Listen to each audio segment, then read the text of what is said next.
arrière loolu sa takkandeer day nekk ci kii bi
ay kan moo fi ne Ibra allo naka mu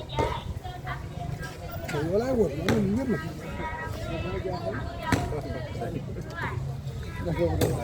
na yaram bay tam ya léegi yo limo amul benn auto bu ñu fi la jaar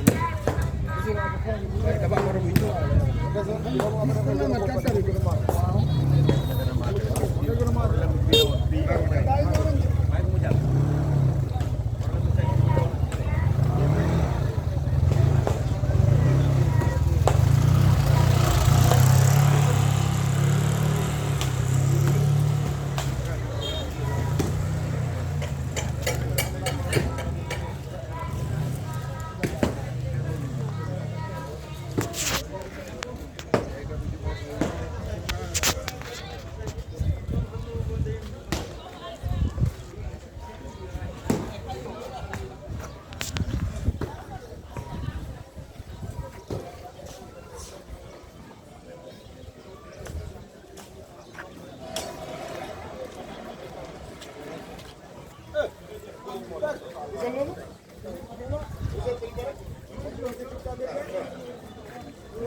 grand cadre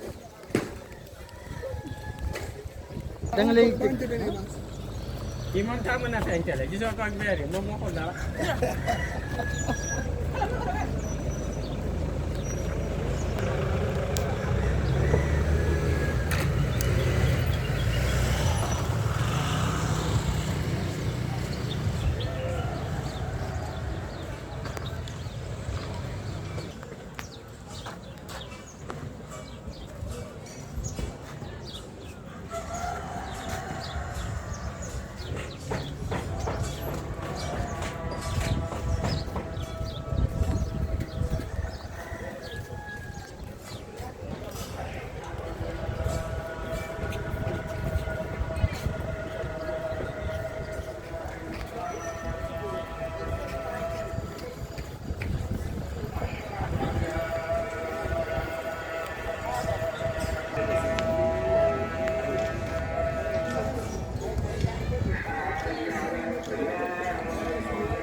di lii après ñu ko remboursé mooy.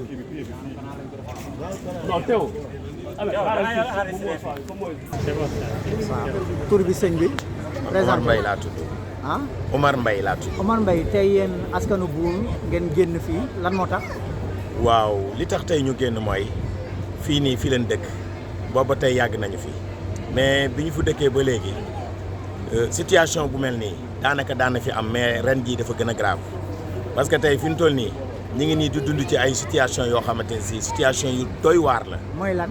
waaw mooy lan mooy gis nga tali bi nii suñ tali bi nii ni mel tali bi métti na métti boo xamante ne fi ñu toll nii inondation total moo fi nekk boobu ba léegi ñu ngi koy dund fi mu toll nii xamatuñu fu ñuy dem xamatuñu fu ñuy ñëw gis nga fi ñu toll nii xamatuñ ci Bour lañ bokk xamatuñ Kër Massar lañ bokk ñun daal ñu ngi ci diggante bi nii rek fi ñu toll nii mënatuñu dem mënatuñu ñëw ndax fi ñu toll nii sonn nañu trop suñuy dem fi ñu toll nii dinañ passe plus de 1000 francs yoo xamante ne si yëmbal fii sax mënuñu fa yóbbu te loolu metti na wax dëgg fa yàlla sonn nañu trop bu ñu amoon ku ñu dimbale nag ñu jël.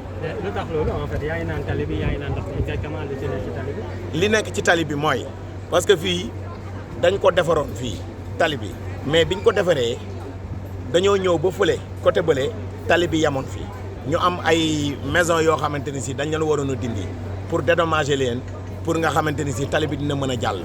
boobu ba tey nag defuñu ko ex maire bi fi nekkoon mooy Moustapha Mbengue ñëwoon na ba fii yaa may dégg ñëw dugg ci waa kër yi waxante ak ñoom boobu ba léegi te li mu waxante woon ak ñoom boobu ba léegi ñun gisuñu ci dara wax dëgg yàlla waaw. ñun daal bu ñu sañoon moo leen jural problème. voilà ñàkk canalisation moo ñu jural lii yëpp moo ñu ko indil wax dëgg yàlla loolu daal mooy suñu problème canalisation bi daal bu romboon ñu am jàmm. léegi créé na beneen problème mooy kaaraange bi ah. waaw loolu créé na problème boo xamante ne problème bu rëy ci kaaraange bi waaw parce que fi mu toll nii kenn mënatul dem kenn mënatul ñëw gis nga sunu maire yi sax fi mu toll nii dañu nekk ci insécurité boo xamante ne si dafa doy waar.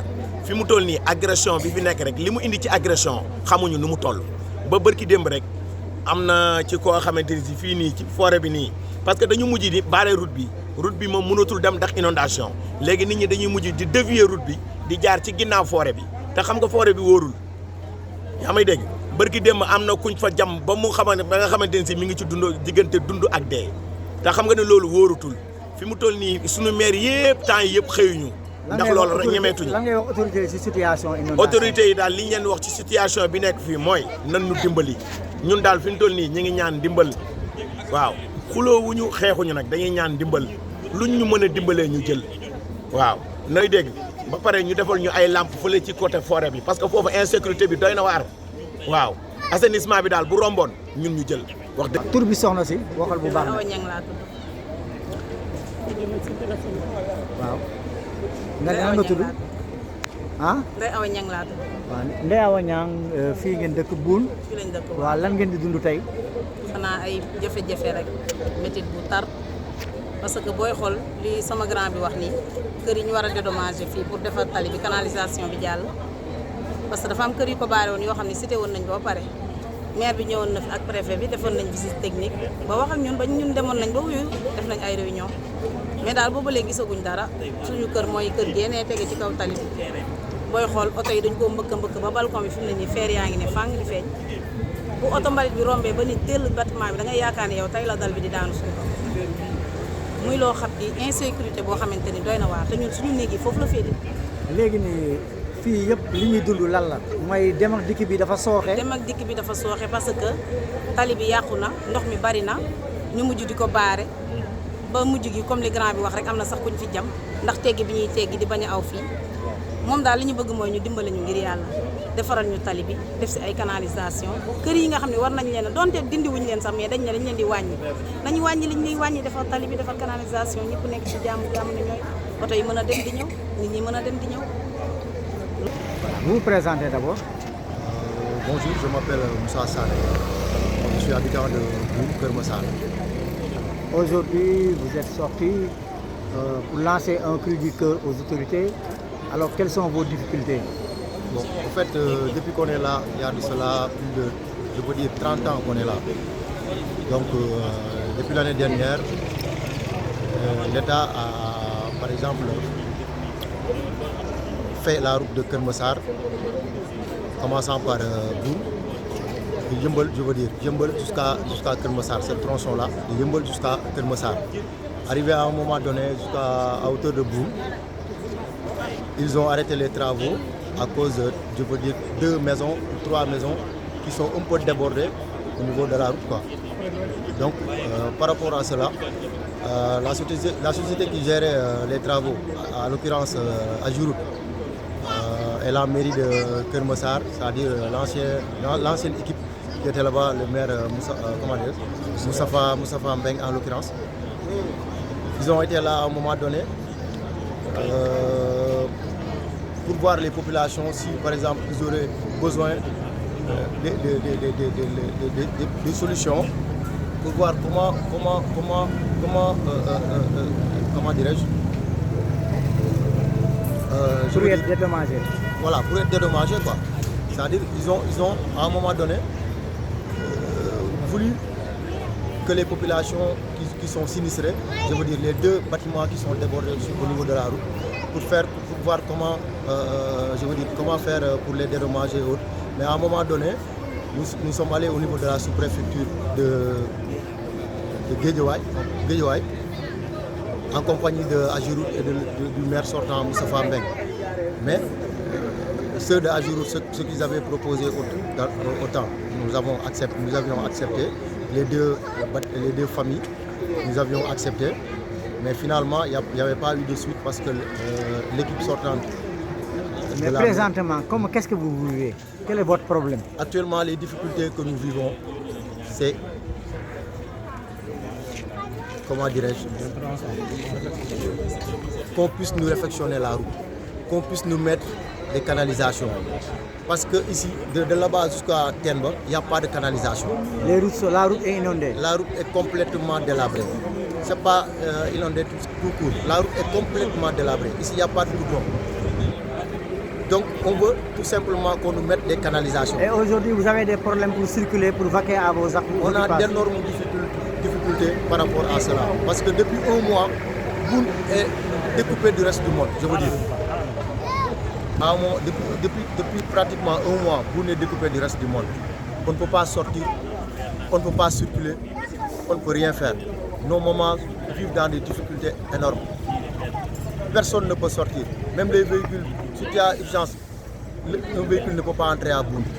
Pour aller jusqu'à Kermassar, un véhicule ne peut pas entrer. Même pour se rendre à Pikine, vous payez 3 fois le prix du transport. Même pour se rendre à Pikine, tu es obligé de sortir jusqu'à Tournal-Boune pour prendre un véhicule, pour payer 3 fois le tarif normal. Donc on vit dans un calvaire total. On demande aux autorités... Il y a aussi l'insécurité maintenant. Hein? Il y a une insécurité comment dire, notoire qui s'impose. Le fait qu'on a barré la route, les populations sont obligées de contourner, de prendre la route de la forêt. Donc cette piste-là, il y a une insécurité totale qui règne là-bas. Les agresseurs sont là-bas, ils se pointent à des heures tardives pour agresser les populations. Donc on demande... Il y a quelqu'un même qui a été poignardé. Hein? Oui, il y a une personne qui a été poignardée la semaine dernière. Actuellement, il est entre la vie et la mort. Donc on demande aux autorités de nous aider par rapport à cela. Si cette route-là et la circulation reprennent normale, donc toute cette insécurité-là va se terminer. On demande en même temps aux autorités aussi s'ils peuvent nous mettre de l'éclairage au niveau de cette bande là-bas, pour qu'au moins ces populations qui vivent dans cette partie-là puissent vaquer tranquillement à leurs occupations, quoi. Alors bonjour tout le monde, je me présente, je m'appelle Abdou Bognan, habitant de Boune Médinatoul Mounawara. Boune enclavé, Boune coupé du monde, Boune démunie de tout. Ça fait plus d'un mois que la route de Boune est impraticable. Elle est coupée du monde. Nous n'habitons plus Kermassar, nous n'habitons plus Yeumbeul. Et ça a conduit à un problème d'insécurité. Récemment, comme vient de le dire mon frère, la semaine passée, il y a un des nôtres qui a été sauvagement agressé par des malfaiteurs. Et si la route n'est pas entre-temps réflexionné, c'est sûr que ce fléau va aller crescendo, ça va augmenter. parce que bientôt ce sera l'ouverture des classes. Les enfants vont se lever très tôt, ceux pour aller à l'université, d'autres pour aller dans les lycées qui sont loin de Keur Massar. Maintenant, si l'État ne nous vient pas en aide, nous sommes des citoyens sénégalais, comme tout autre citoyen. On est citoyen du Sénégal, comme ceux qui habitent dans les Mermoz, Almadies, ou bien les autres contrées du Sénégal. On impose à ce que l'État nous vienne en aide. On ne commande pas. Nous sommes des Sénégalais. Nous avons des droits et des devoirs, comme tout autre. Que Macky Sall et son gouvernement, par l'intermédiaire de son ministère des Transports, nous viennent en route. On sait que la mairie ne peut pas régler ça. Ce n'est pas un problème de la mairie. Ça, c'est un problème de l'État. Depuis le début de l'inondation, de l'hivernage, on a entendu parler de plan Orsec. Il est méconnu ici, à Boune. On n'a vu aucune pompe. C'est seulement la AFTU et la mairie, avec le peu de moyens de bord, qui sont venus nous procurer des gravats. Et on sait que les gravats ne peuvent pas, c'est une solution éphémère, temporaire. Voilà. Et nous imposons, nous imposons que cette route soit réfectionnée le plus tôt possible. Sinon, nous savons comment réagir. Nous avons des droits et nous avons des devoirs, on va les appliquer. En quoi faisant? L'avenir nous en dira plus. On ne va pas délivrer très tôt nos armes, mais c'est sûr que nous savons ce que la loi nous permet et ce que la loi nous interdit. Si la route n'est pas réfectionnée, on ne demande pas. C'est une doléance, on l'impose, que l'État nous vienne en aide. Nous sommes des citoyens sénégalais. Ça, c'est une route principale. Elle fait partie des 5 axes majeurs de Keur Massar. L'une, Jaxaay Keur Massar, Tivaouane Peulh Keur Massar, Malika Keur Massar, la route nationale Keur Massar et celle-ci qui relie Yeumbeul à Keur Massar. Alors ça, c'est une route très importante pour le commerce de Keur Massar. Nos mamans, elles se lèvent à 5 h du matin. Certaines pour aller au travail, d'autres pour aller au marché. Elles quittent des kilomètres avant d'avoir une voiture. Il faut que tu fasses des kilomètres pour avoir une voiture. Et nous savons que nous sommes dans la banlieue. Qui dit banlieue dit insécurité. Ouais. Imagine une maman qui se lève à 4 h du matin, 5 h du matin pour aller au marché et qui se fait agresser. Pourquoi? Parce qu'il n'y a pas de route. Au préalable, vous avez demandé la communalisation de ce village de Boune, ce qui n'a pas été fait. Boune n'a pas de voie de déviation. Boune est tout le temps inondé. Boune, il n'y a pas assez d'éclairage. Est-ce qu'aujourd'hui, on peut dire que Boune a été délaissé par la communauté? Boune est toujours un village. Boune est toujours un village, ça n'a pas changé. Moi, depuis 2001, j'habite dans ce village, dans ce quartier. Je n'ai vu aucun changement. À Boune, il y a seulement 2 édifices que l'État a ici. L'école primaire et le dispensaire. C'est seulement ça. Boune doit avoir un lycée. Il n'y a pas de lycée ici. Boune doit avoir un collège. Il n'y a pas de collège ici. Et Boune est le quartier le plus gros du département de Keur Massar. Pas de la commune de Keur Massar Nord, mais du département de Keur Massar. Il y a plus de 20 quartiers qui sont à Boune. Et Boune est dépourvu de tout. Il n'y a rien qu'il faut nous dire que nous sommes au 21e siècle, en 2022 et que ça c'est l'État qui nous a amenés ici. Ouais. On peut dire que Boune c'est le grand village. Boune est un grand village, un gros village de la région de Dakar. On a l'impression que nous ne sommes pas dans Dakar. Et vraiment cette tronçon-là, c'est à peu près 300 à 400 mètres. Ça fait moins de 2 km. Ouais. Ce que nous demandons, c'est que l'État nous vienne en aide. Ouais. En retapant cette route, pas avec des gravats, mais vraiment en goudronnant la route, ouais, avec des canalisations bien faites. Merci. Voilà, merci beaucoup.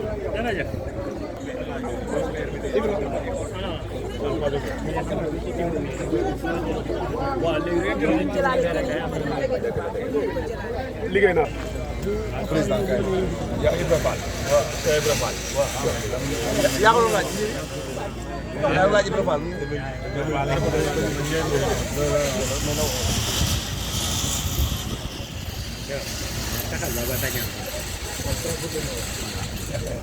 tur bi sëñ bi.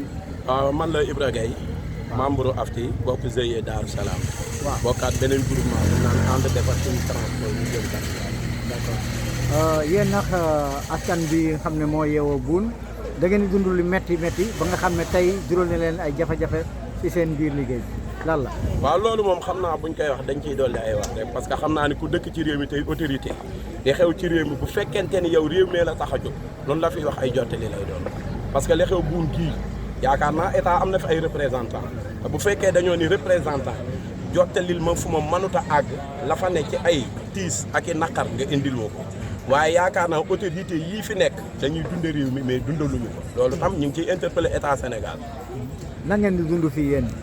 waaw dund gi moom mënta weesu mooy 54 73 69 45 59 76 amatul benn ligne boo xam ne mënatu naa jàll lu dul mu ñëw ba mbedd Fass fa lay taxaw te yaakaar naa ouverture école léegi mu ñëw te am na ay xale yu war a jóge fii jànge ji Kër Massar am na xale yu war a jóge ji Kër Massar jànge ji ba Fass Mbao wala Yëmbal te bu fekkente ni lii noonu la ñu mën a continuer ñun borom oto yi mënatuñoo dem population bi fi dëkk nekkatuñ ci sécurité xale yi war a jàngi xamatuñu fu ñuy jaar te xam nga nag bu ñu waxee ëllëgi réew ndaw ñaata ñun nag suñu wàll bu ma nee wéy na it dese nañu tuuti waaye ndaw yi nga xam ne ëllëg ñoo war a doon savant ci réew mi bu ñu fexee ba am njàng néewut ci ñoom ëllëg fu réew mi toll wala réew mi àgg fa ñun am nañ ci part de responsabilité en tant que ñun ay opérateur économique nag li ñu man ñu ngi koy def mooy boo leen seetloo Dakar dem dikk ay otom presque dawatul xawma dafa amatul xawma dafa denc ab parkam di xaar tali yi baax waaye afte moom mu ngi sacrifier boppam ci ay bor ci ay moyens yu mu am ak yu mu amul ci ay crédit ci ay banque ak yeneen ak yeneen ak yeneen kon nag loolu bu amee ñun dafa am foo xam ne fa la suñu doolee mën a yem tali transporteur mënu ko defar tali opérateur mënu ko defar tali waa quartier bi mënuñu ko defar état ko mën a defar état nag xëy na am na ku ko teg ci ay loxo muy Azurut kon nag ñu ngi ci interpellé képp koo xam ne bokk nga ci ñi war a defar tali bi nga ñëw defar tali bi ndax population bi mën a nekk ci jàmm.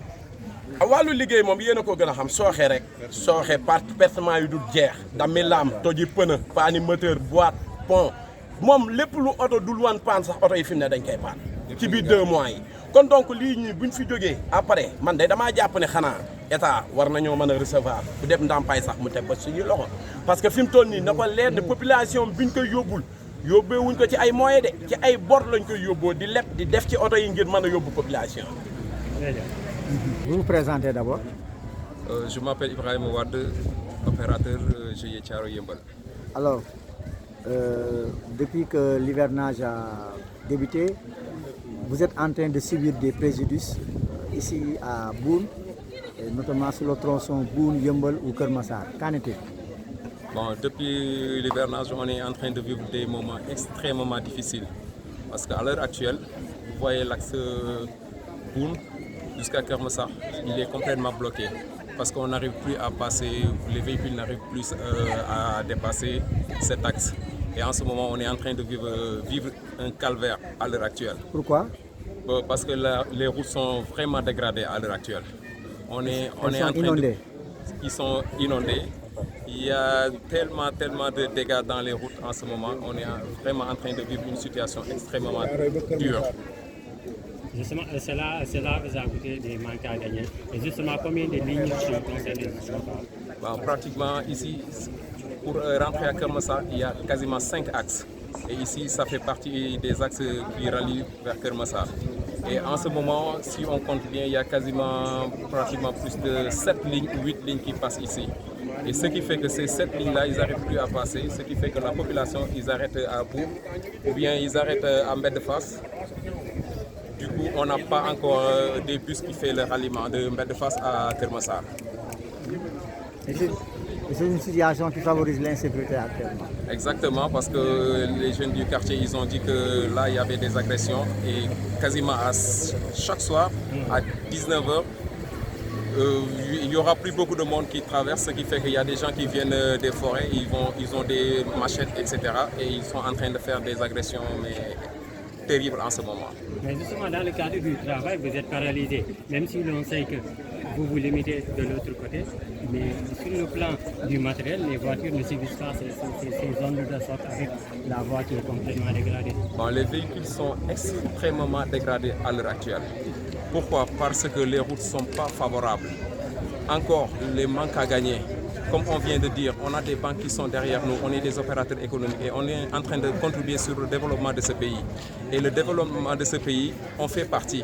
Pourquoi le transport fait partie des secteurs clés du pays. Et on est en train de vivre une situation très dure. Et ce qui fait qu'on a des banques qui sont derrière nous et on n'arrive plus à payer les banques. Pourquoi? Parce qu'on n'arrive plus à transporter la population. Et nous, on a des dettes derrière. On a les banques qui sont derrière nous. On a aussi des opérateurs économiques qui ont vendu leur maison pour pouvoir régulariser leurs dettes.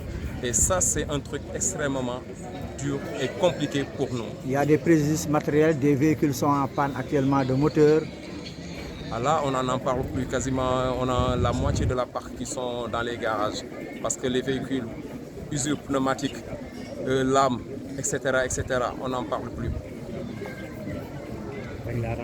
Avec la rentrée, vous êtes plus qu'inquiet?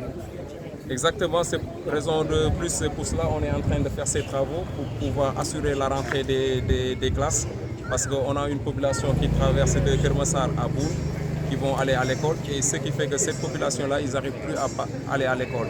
Et nous, on est en train de ramener notre contribution parce que vu qu'on est des opérateurs économiques et comme on vient de dire, les routes, ce n'est pas les populations elles-mêmes qui vont fabriquer des routes, c'est l'État qui doit fabriquer les routes. Mais on est en train de mettre la main dessus. Avec nos propres moyens, on est en train de travailler là-dessus. Merci.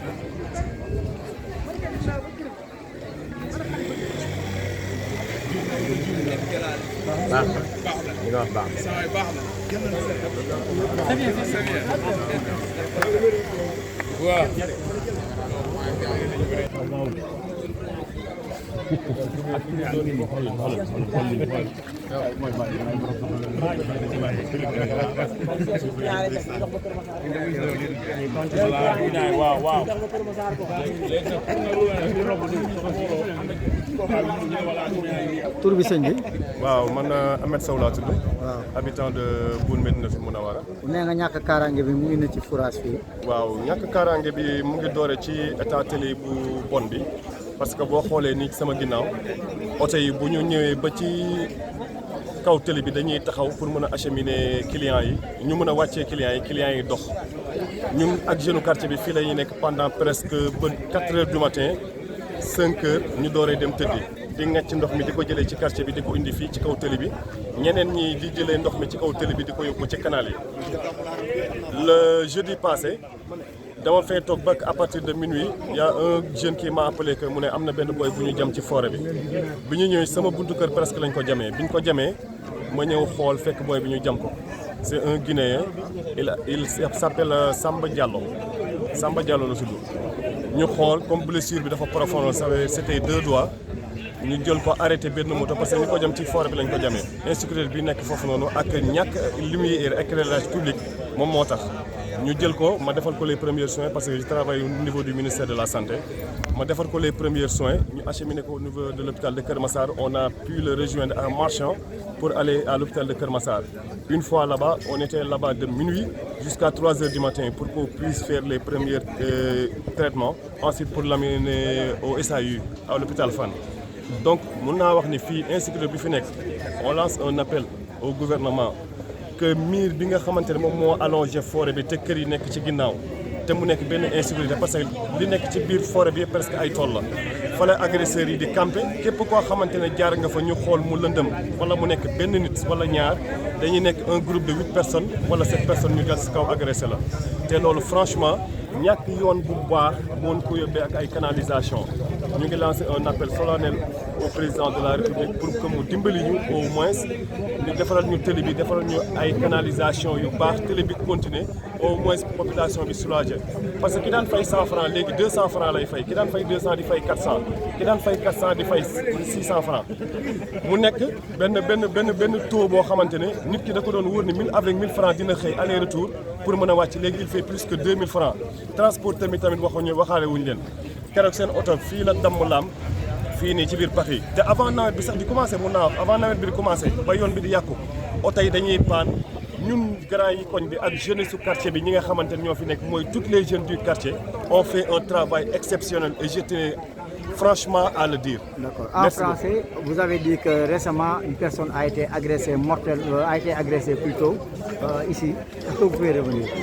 Oui, le gars a été agressé parce qu'il était parti. C'est un ami qui habite à Tenba. Au chemin de retour, arrivé jusqu'au niveau de la forêt, il y a des gars qui l'ont surpris avec un téléphone portable. Donc le gars a couru à la première rue qui se trouve devant chez moi, il a tourné sur cette rue-là. En tournant, le gars ne pouvait pas l'approcher, il a sorti son couteau et il a poignardé par derrière. Donc le gars a crié au secours. Donc c'est à ce moment-là que les jeunes m'ont appelé. Ensuite, je suis venu faire les premiers soins pour pouvoir l'acheminer au niveau de l'hôpital. Aujourd'hui, la situation est critique ici à cause de cette route qui est délabrée et qui est inondée. Non, actuellement, la route est tellement délabrée, chaotique. On vit une situation vraiment difficile. Et vous-même, vous pouvez être témoin de ce qui se passe. Vous voyez les gens derrière, il y a des jeunes, des femmes avec des bagages qui descendent jusque-là pour rallier leur maison. Et c'est extrêmement difficile. Et si les gens n'ont pas de sécurité pour marcher tranquille, ou bien que les véhicules peuvent les amener jusqu'à leur destination, je pense que c'est un problème. Et ça nous incombe tous.